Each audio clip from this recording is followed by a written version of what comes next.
راځه په یو سفر را سره لاړ شه. ډاډه یم چې بیرته به له ښې لاسته راوړنې سره راستون شي. اماده یې؟ زه چې ځو. یوه شېبه داسې تصور وکړه چې ته د یوسف علیه السلام پر ځای ځان د یوسف علیه السلام پر ځای باندې تصور کړه. فکر وکړه چې ته یوسف یې.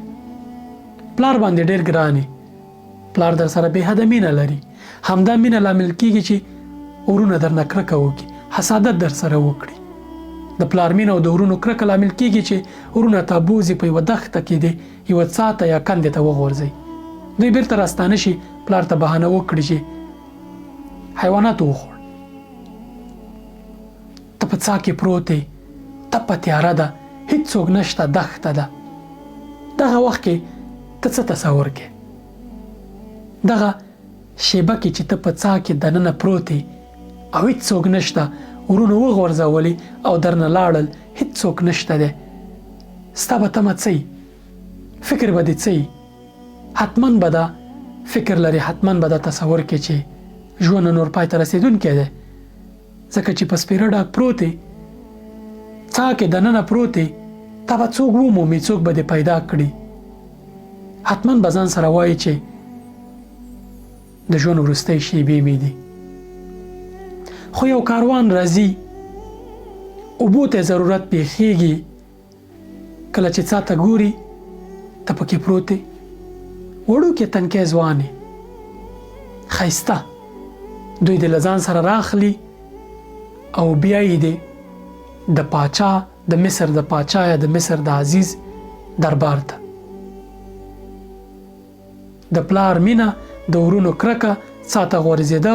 دغه بدبختي لامل کېږي چې ته د پاچا، د مصر د عزیز دربار ته لاره پیدا کړي.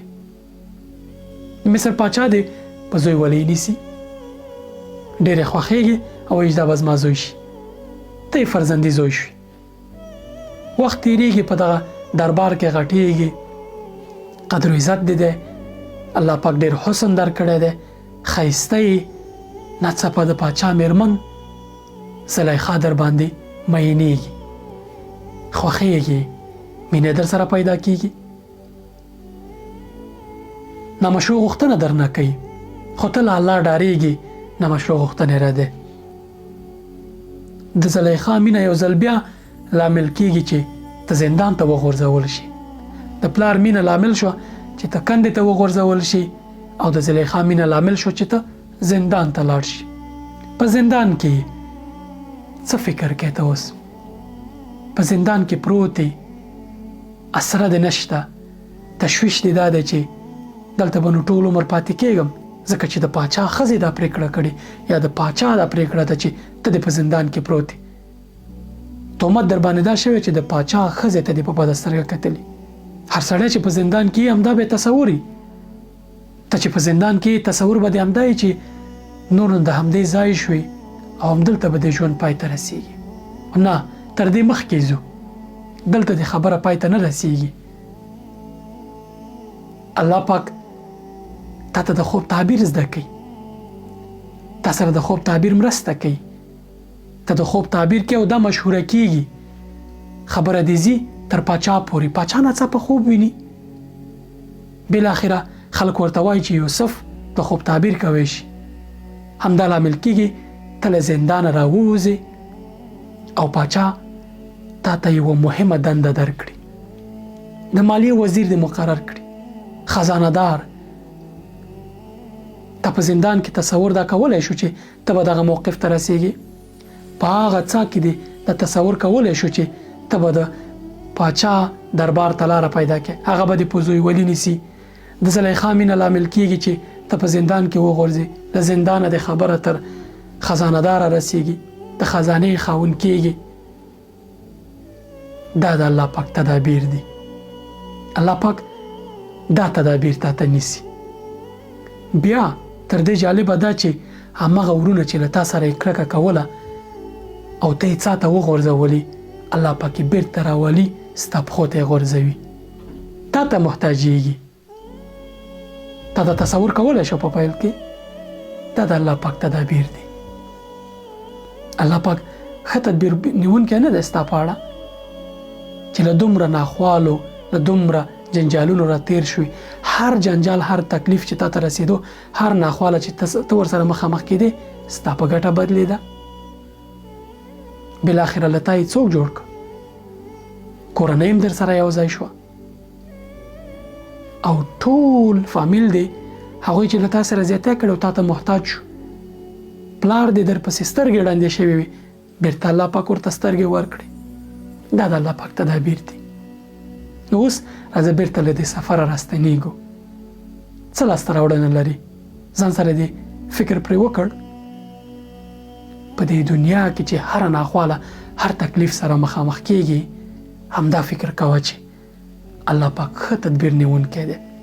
د الله پاک تدابیر ډېر پراخ دي. زه او ته محدود انسانان یو.